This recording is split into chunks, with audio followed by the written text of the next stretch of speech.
નમસ્કાર મિત્રો, સ્વાગત છે તમારું અમારી YouTube channel Gujarat jobs and ન્યૂઝમાં.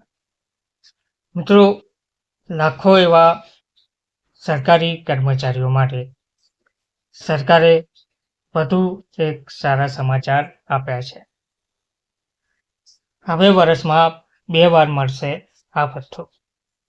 વિગતવાર જોઈએ તો જો તમે પણ સરકારી કર્મચારી છો તો આ સમાચાર તમારા માટે ખૂબ જ સારા છે. વાસ્તવમાં કેન્દ્રીય કર્મચારીઓની એક ખાસ શ્રેણીને હવે વર્ષમાં 2 વાર ડ્રેસ ભથ્થું આપવામાં આવશે. અત્યાર સુધી આ ભથ્થું વર્ષમાં 1 વાર આપવામાં આવતું હતું. તો કર્મચારીઓને તેમના ગણવેશ અથવા અન્ય કોઈ પણ વિશિષ્ટ પોશાક ખરીદવા અને જાળવવાના ખર્ચને પહોંચી વળવા માટે કેટલાક નાણાકીય લાભો આપવામાં આવે છે. છેલ્લા 7 વર્ષથી કેન્દ્ર સરકારના કર્મચારીઓ માટે આ વિવાદનો વિષય છે. હકીકતમાં 2017ના પરિપત્રમાં એવું કહેવામાં આવ્યું હતું કે ડ્રેસ ભથ્થું વર્ષમાં ફક્ત એક જ વાર એટલે કે જુલાઈમાં આપવામાં આવશે, પરંતુ ઓગસ્ટ 2017માં નાણાં મંત્રાલય દ્વારા જારી કરાયેલા પરિપત્ર મુજબ ડ્રેસ ભથ્થા ઉપરાંત આ ભથ્થામાં કીટ જાળવણી ભથ્થું, શૂઝ ભથ્થું વગેરેનો પણ સમાવેશ થાય છે. આ પછી સરકાર તરફથી ભથ્થામાં 2 વાર વધારો કરવાની માંગણીઓ થવા લાગી.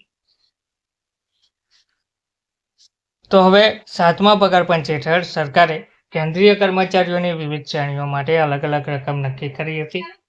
આર્મી, ભારતીય વાયુસેના, નૌકાદળ, કેન્દ્રીય સશસ્ત્ર પોલીસ દળો અને કોસ્ટગાર્ડના અધિકારીઓ વાર્ષિક 20,000 રૂપિયાના ડ્રેસ ભથ્થા માટે પાત્ર છે.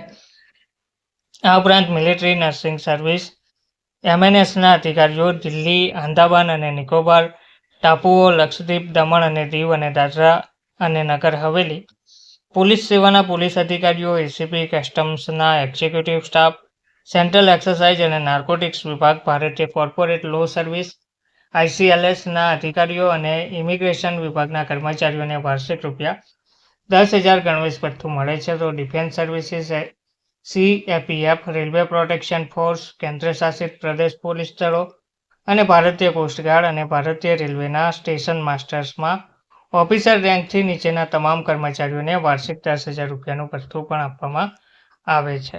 તો હવે આ ભથ્થું તમને 2 વાર મળવાપાત્ર રહેશે તેવું કહેવામાં આવી રહ્યું છે. ધન્યવાદ.